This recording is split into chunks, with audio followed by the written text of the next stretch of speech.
Ainsi soit-il, le rendez-vous du témoignage personnel de miracle est pour une semaine bénie par l'homme de Dieu, l'apôtre Paul Aguet.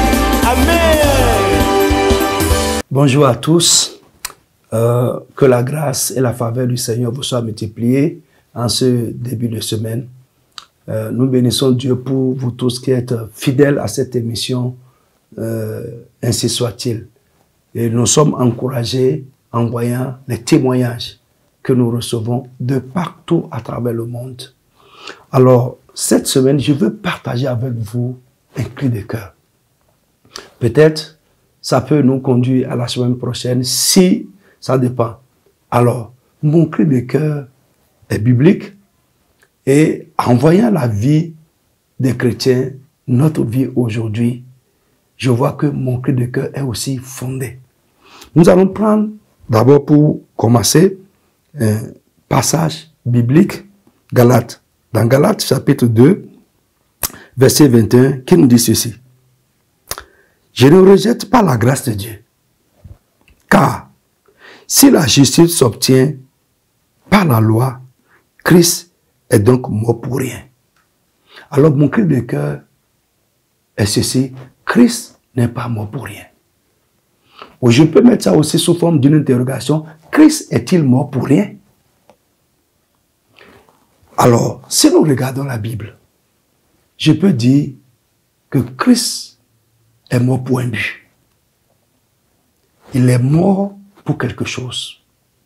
Il est mort pour accomplir la préscience de Dieu, le plan que Dieu a préétabli pour le salut, la délivrance et le bien de l'humanité.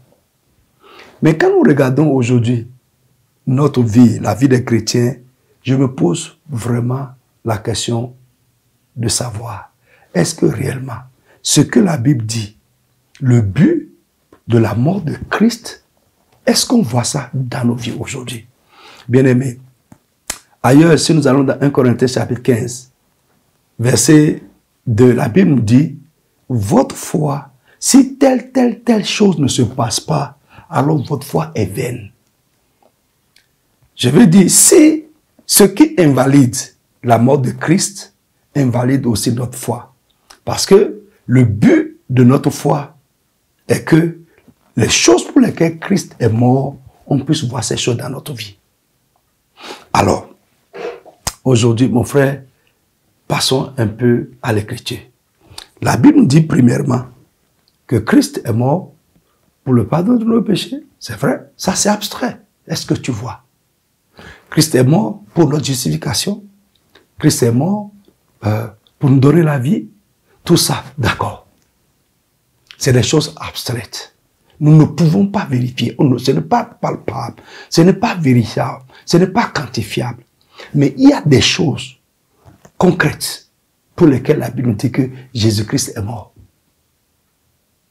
Mais pourquoi, dans la vie des chrétiens aujourd'hui, on ne voit pas ces choses? Pourquoi la mort de Christ est une histoire comme la mort de Bonaparte, comme la mort de Béanzin? Pourquoi? C'est un cri de cœur. J'aimerais que tu t'arrêtes un peu. Toi et moi, nous puissions prendre le temps et retourner à l'écriture. Est-ce que Dieu nous a menti? Ou bien il y a quelque chose qui ne va pas? Ou bien c'est notre foi qui est vaine, sans effet? Pour beaucoup de personnes aujourd'hui, c'est que Christ est mort pour le pardon de nos péchés. Correct, je suis d'accord. Christ est mort pour notre justification. Correct, je suis d'accord. Et les autres choses? Et les autres choses pour lesquelles il est écrit clairement que Jésus est mort. Alors, si on ne voit pas les choses pour lesquelles il est mort dans notre vie, c'est comme si sa mort est vaine. Sa mort n'a pas d'effet. Bien-aimé, je veux te mentionner, laissons le pardon des péchés. D'accord, je suis d'accord avec toi. Laissons la justification. Je suis d'accord avec toi. Ton nom est écrit dans le livre de vie. Tu as la vie éternelle. D'accord, c'est parfait.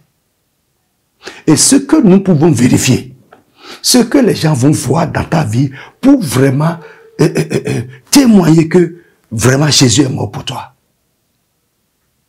Où sont ces choses dans notre christianisme d'aujourd'hui? Je dis bien que c'est un cri de cœur. Et chacun de nous doit s'auto-examiner. Nous devons prendre notre Bible et prendre notre vie. C'est comme ça que j'aimerais te demander de faire. Prends ta Bible et prends ta vie et regarde les choses que la mort de Jésus-Christ doit produire dans la vie de quelqu'un qui croit. Et regarde à ta vie, à toi aujourd'hui. Alors, j'aimerais que cette semaine, ma prière pour toi est que la mort de Jésus ne soit pas vaine dans ta vie. Cette semaine, j'aimerais que tu entres en toi-même et que tu examines ta vie. Non, la foi, ce n'est pas aveugle. Non, non, la foi n'est pas aveugle. Examine-toi cette semaine.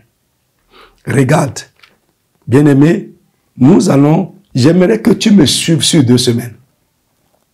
Prends rendez-vous avec moi le lundi prochain. Pardon, ne manque pas ce rendez-vous-là. Ces 2 émissions peuvent créer quelque chose de surnaturel dans ta vie. Peut-être que Satan est en train de tromper quelqu'un. Satan et ses démons sont en train de te voiler. Et tu es dans la foi, mais on ne voit pas les effets de la foi. La Bible dit, est-ce que notre foi serait vaine? Alors nous croyons pour rien. Et si tu crois pour les choses abstraites, les choses qu'on ne peut pas vérifier, alors pose-toi des questions. Pose-toi des questions. Si la Bible dit que Christ est mort par exemple, je prends juste un exemple, il est mort pour ta guérison, mais tu es malade. Tu as une maladie que ta foi n'a pas guéri. Alors, est-ce que tu es sûr que tes péchés sont pardonnés? Prends rendez-vous avec moi pour le lundi prochain. Mon frère, cette semaine va être une semaine bénie pour toi. La grâce et la faveur vont t'accompagner. Tout ce que l'ennemi est en train de faire pour invalider la mort de Jésus dans ta vie sont anéantis cette semaine. Au nom puissant de Jésus de Nazareth. Les gens autour de toi, à partir de cette semaine, vont commencer à voir les choses pour lesquelles Jésus est mort dans ta vie. C'est mon cri de cœur, c'est ma révolution. Que Dieu te bénisse. Bonne semaine à toi. Ainsi soit-il, le rendez-vous du témoignage personnel de miracle est pour une semaine bénie par l'homme